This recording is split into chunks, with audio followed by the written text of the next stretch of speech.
Well, I recently found a letter that I wrote to myself. It was addressed Dear Future Jill, and I wrote it during my summer preparation course before entering into the candidacy.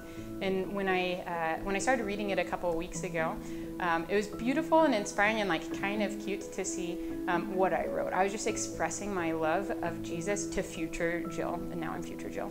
And it was just talking about it's worth it to give your life to Christ. It's worth it to lay your life down and to make this huge act of trust and to make this step in the vocational process. It's worth it to belong to Him.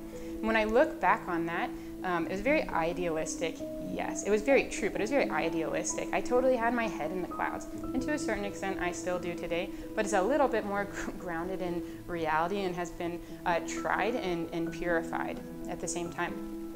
And so it's like when people get married. Their yes on their wedding day is a complete yes. It's a full yes, but you don't know all that implies.